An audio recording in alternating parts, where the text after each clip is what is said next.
Wounded by Love, the Life and the Wisdom of Saint Porphyrios. On the gift of clear sight. The person who is worthy of God is filled with the Holy Spirit. He has divine grace. God, in the mystery of Christ, gives him joy, peace, meekness, and love. He gives him those characteristics enumerated by Saint Paul. The fruit of the Spirit is love, joy, peace, long-suffering, gentleness, goodness, faith, meekness, continence. The mysteries of God are revealed to the person who possesses a healthy soul, and his counsels are made known to him to the degree that God permits. There are, however, preconditions for divine grace to come and dwell in a person. Only a person who has humility receives these gifts from God. He attributes them to God and he uses them for God's glory. The good, humble, devout man who loves God, the man who possesses virtue, is not, by the grace of God, deluded or led astray. He feels in his heart that he is truly unworthy, and that all those things are given to him so that he may become good, and for that reason he makes his ascetic struggle. On the contrary, the grace of God does not go to egotists, to people who have no awareness of what is happening to them. The person who has luciferic egotism believes that he is filled with divine grace, but he is deluded. He is the man of the devil. Delusion is a psychological state, erroneous discernment. This delusion proceeds from egotism. Fantasies provoked by demonic temptation are produced in the person who is deluded and he is tormented. Such delusion is very difficult to overcome. It is overcome only through divine grace. Someone else may pray and God may have mercy on the person who is deluded. If he too makes an effort and goes to look in the mirror of a good spiritual guide and makes honest, heartfelt confession, the grace of God will heal him. I'll give you a few examples so that you will understand that God makes great revelations to those who are worthy of him in a simple and natural manner. He reveals events from the past and the present and what will happen in the future. He reveals to them the depths of people's souls, their pains and their joys, their sins and their charismas, their illnesses of body and soul, the time and mode of their death. High up on Mount Sinai there are many hermitages. There once was an elder who lived there with the monk in obedience to him. The elder was 100 years old. He had received intimation that he would die. On a slope lower down there was some soil. So he said to his disciple, "Go down and dig my grave because I am going to die. I'll call you in a little while." The disciple obeyed at once and dug the grave. The elder gave himself over to prayer. After a short time he called out, "My child, come up and take me by the arm and lead me to the grave, because when I die, how will you manage to carry me down there on your own? Come on, take me by the arm." Gradually, with the help of his walking stick and his disciple, they went down the slope.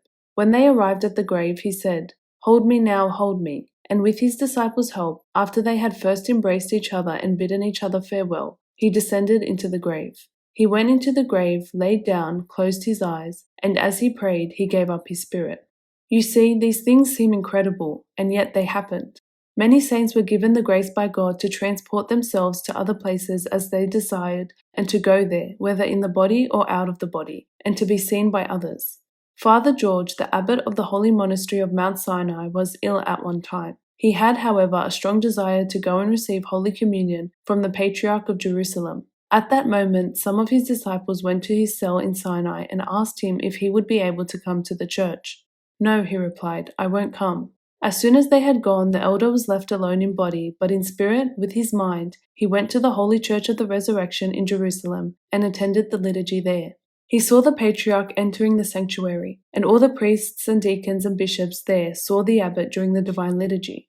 And when it came to the time for Holy Communion, they placed a priest's stole on him. He approached the holy table and received the immaculate mysteries from the hands of the Patriarch.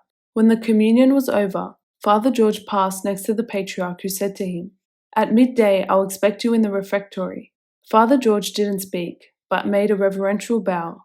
In the meantime, on Mount Sinai, after the divine liturgy there, the deacon, the priest, and a monk holding a candle and censer entered Father George's cell and gave him Holy Communion. In Jerusalem, when lunchtime arrived, the Patriarch waited for Father George to appear. The time passed until they couldn't wait any longer and they started their meal. The Patriarch was very upset and sent 3 monks from Jerusalem to Sinai to see why he had disobeyed him and had left, in spite of the fact that he was so well known for his obedience.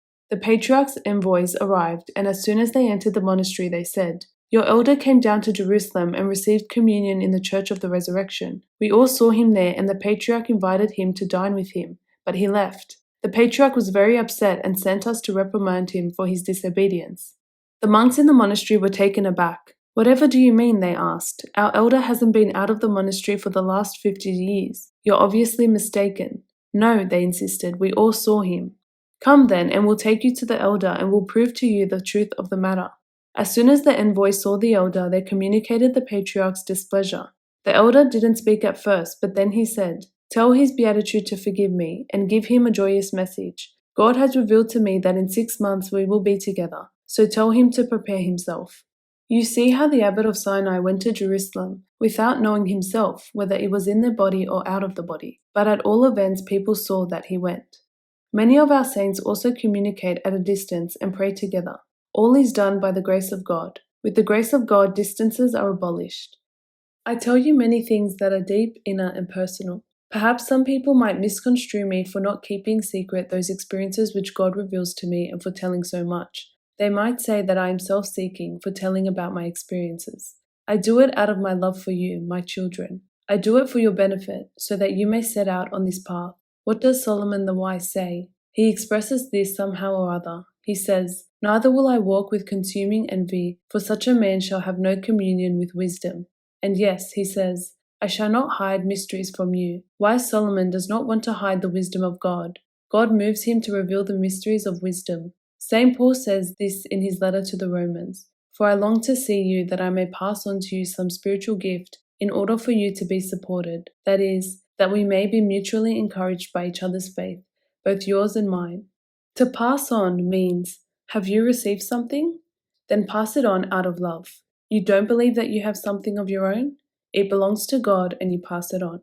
This is true humility, whereas a fanatic will say, Look at that, he's talking about himself. That's egotism. St. Paul does this in order for you to be supported. It's like a tree that bends over when the wind blows strongly. That's what happens to people too. For that reason, you need to put in a stake as a support, so that the tree doesn't bend and grow aslant. If someone is bent, he develops a skew and so becomes insensitive and isn't worthy of God.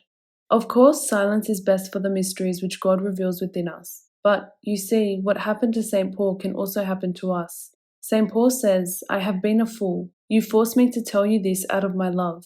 St. Isaac the Syrian gets upset in the same way when he is forced to tell the mysteries and the deep experiences of his heart, compelled by love alone. Listen to what he says. I have become a fool. I cannot bear to keep the mystery in silence, but I become reckless for the benefit of my brothers. He did what I have done all those years ago. And I, wretched fool, out of my love for you, tell you some of the things that God reveals to me. But I, however, have a very deep sense in my heart that someone else is saying these things. I believe this very much because I see something and immediately thereafter I feel my weaknesses very intensely, because it is not out of saintliness nor out of anything else, but out of God's love for me. For he wants me to become good, but only to very few people do I tell the things that God reveals to me because the person must be spiritual in order to understand them. I once went on a pilgrimage with 2 others to St. John the Theologian on Patmos. It was early in the morning. I felt the grace of St. John was choking me. There were people in the cave of the Revelation. I was afraid that I might betray my feelings. If I allowed myself to express my feelings, people would pass me off as a madman. I controlled myself. I went out of the church. It is not good for other people to see the experiences of our mystical communion with God. So I whispered to the others and we left. In the evening of the same day, the church was quiet. There were only the 3 of us. There was no one else in the church. Before we entered, I prepared them, saying, Whatever you see, don't move and don't speak. We entered devoutly, without noise and in silence, simply and humbly. We stood before the divine revelation. All 3 of us knelt down. I was in the middle. We fell on our faces.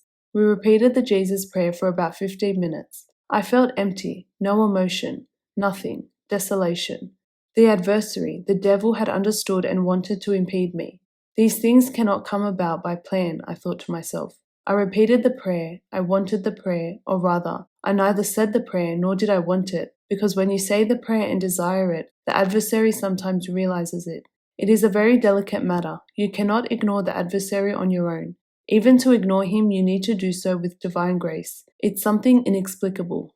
Pay close attention. I didn't apply any pressure. I didn't push matters. We must not approach these spiritual things with force. I went outside. I looked at the flowers as if I wanted to show indifference to the fact that my soul would not open up. I looked out to the sea a little. I re-entered the church, placed some charcoal in the center and lit it. I placed incense on the charcoal and sensed a little, and then my heart opened. The divine grace arrived. A brightness came to my face. I became possessed of God. I raised my arms and started to weep. Tears flowed continually from my eyes. At one point, I fell down. My companions told me that I remained prostrate for 20 minutes.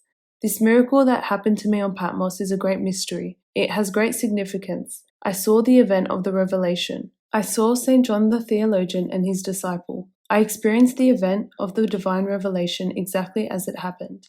I told you this so that you would learn to give yourselves over gently and without force into the hands of God. Then he will come to your souls and fill them with grace. If the adversary places obstacles in your way, disregard him. Do you understand? That's what I did. I occupied myself with something else when I realized that something was intervening. I tell you these things, but it is not good for me that I tell you. I have the feeling that I ought not to say them. These are mysteries. I cannot explain them. The only thing I say is for everything to be done simply, humbly, and gently. When you desire and expect to be united to God, when you coerce God, he doesn't come. Rather, he comes on a day when you do not expect and at an hour you do not know. The manna is most holy, not something you can learn as a technique. It needs to enter your soul mystically so that you take it into your heart through the grace of God.